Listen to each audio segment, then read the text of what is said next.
ಬೆಂಗಳೂರು ಗ್ರಾಮಾಂತರ ಜಿಲ್ಲೆಯ ದೊಡ್ಡಬಳ್ಳಾಪುರದಲ್ಲಿಂದು ಏರ್ಪಡಿಸಿದ್ದ ನಾನು ವಿಜ್ಞಾನಿ ಕಾರ್ಯಕ್ರಮದಡಿಯಲ್ಲಿ ನಡೆದ ರಾಜ್ಯ ಮಟ್ಟದ ಪ್ರಥಮ ದೂರದರ್ಶಕ ತರಬೇತಿ ಶಿಬಿರದ ಸಮಾರೋಪ ಸಮಾರಂಭದಲ್ಲಿ ರಾಜ್ಯಪಾಲ ಥಾವರ್ಚಂದ್ ಗೆಹ್ಲೋಟ್ ಭಾಗವಹಿಸಿದ್ದರು. ಇದೇ ಸಂದರ್ಭದಲ್ಲಿ ಅವರು ದೂರದರ್ಶಕ ತಯಾರಿಸಿದ ವಿದ್ಯಾರ್ಥಿಗಳಿಗೆ ಬಹುಮಾನ ಪತ್ರಗಳನ್ನು ವಿತರಿಸಿದರು.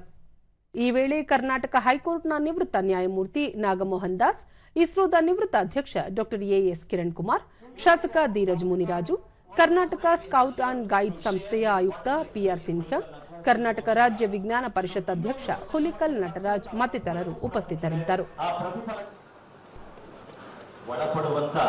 ಈ ವಿಶ್ವ ದಾಖಲೆಯ ಕಾರ್ಯಕ್ರಮಕ್ಕೆ ವಿದ್ಯಾರ್ಥಿಗಳು.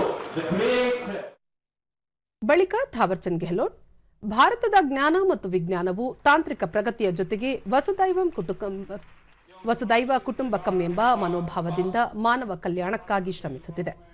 ಪ್ರಾಚೀನ ಜ್ಞಾನ ಮತ್ತು ಆಧುನಿಕ ನಾವೀನ್ಯತೆಗಳ ಸಂಗಮದಿಂದ ಭಾರತವನ್ನು ವಿಜ್ಞಾನ ಜಗತ್ತಿನಲ್ಲಿ ವಿಶ್ವಶಕ್ತಿಯಾಗಿ ಮಾಡುತ್ತಿದೆ ಎಂದು ಹೇಳಿದರು.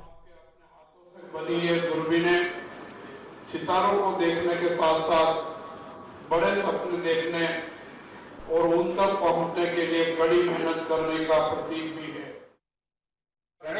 ಪಿಜಿಆರ್ ಸಿಂಧ್ಯಾ, ರಾಜ್ಯದ ಹಲವು ಶಾಲೆಗಳಲ್ಲಿ ಗಣಿತ ಮತ್ತು ವಿಜ್ಞಾನ ಬೋಧಿಸುವ ಶಿಕ್ಷಕರ ಕೊರತೆ ಇದ್ದು, ಇದನ್ನು ನಿವಾರಿಸುವ ಸಂಬಂಧ ರಾಜ್ಯಪಾಲರು ಸರ್ಕಾರಕ್ಕೆ ಸೂಚನೆ ನೀಡಲಿದ್ದಾರೆ ಎಂಬ ಭರವಸೆ ಇದೆ ಎಂದರು.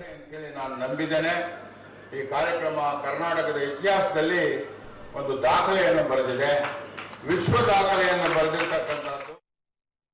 ಹುಲಿಕಲ್ ನಟರಾಜ್, 9 ದಿನಗಳ ಈ ಶಿಬಿರದಲ್ಲಿ 160ಕ್ಕೂ ಹೆಚ್ಚು ವಿದ್ಯಾರ್ಥಿಗಳು ತಮ್ಮದೇ ಆದ ದೂರದರ್ಶಕಗಳನ್ನು ತಯಾರಿಸಿದ್ದಾರೆ. ಇದೊಂದು ದಾಖಲೆಯಾಗಿದೆ. ವಿದ್ಯಾರ್ಥಿಗಳಲ್ಲಿನ ಸುಪ್ತ ಪ್ರತಿಭೆಯನ್ನು ಹೊರತರಲು ಶಿಬಿರ ಸಹಕಾರಿಯಾಗಿದೆ ಎಂದರು. ನಾನು ತಯಾರಿಸಿದ ಈ ಟೆಲಿಸ್ಕೋಪ್ ಅಂತ ಹೇಳಿ ನಾನು ವಿಜ್ಞಾನಿ ಅಂತ ಹೇಳಿ ಹೆಮ್ಮೆಯಿಂದ ಹೇಳ್ಕೊಳ್ತಾನೆ. ಆ ಮಕ್ಕಳಿಗೆ ಇವತ್ತು 8 ಪ್ರಶಸ್ತಿಗಳು ಬಂದಿವೆ. ಏಷ್ಯಾ ಬುಕ್ ಆಫ್ ರೆಕಾರ್ಡ್ 2 ಪ್ರಶಸ್ತಿಗಳು, ಇಂಡಿಯಾ ಬುಕ್ ಆಫ್ ರೆಕಾರ್ಡ್ 2 ಪ್ರಶಸ್ತಿಗಳು, ವರ್ಲ್ಡ್ ಬುಕ್ ಆಫ್ ರೆಕಾರ್ಡ್ 2 ಪ್ರಶಸ್ತಿಗಳು ಬಂದಿದೆ. ವಿದ್ಯಾರ್ಥಿನಿ ಸಮೃದ್ಧಿ ದೂರದರ್ಶಕ ತಯಾರಿಕೆಯಲ್ಲಿ ತಮ್ಮ ಅನುಭವವನ್ನು ಹಂಚಿಕೊಂಡರು. ಟೆಲಿಸ್ಕೋಪ್ ಅಷ್ಟೇ ಅಲ್ಲ, ತುಂಬಾ ತರದ ನಾಲೆಡ್ಜ್ ಅನ್ನು ಗೇನ್ ಮಾಡಿದೀವಿ. ಐ ಆಮ್ ಹ್ಯಾಪಿ ಅಂಡ್ ಇಲ್ಲಿ ಡೈಲಿ ಒಂದೊಂದು ನ್ಯೂ ಸೈಂಟಿಸ್ಟ್ ಗಳನ್ನೆಲ್ಲ ಕರ್ಕೊಂಡ್ ಬರ್ತಿದ್ರು. They are giving us more knowledge. It was good.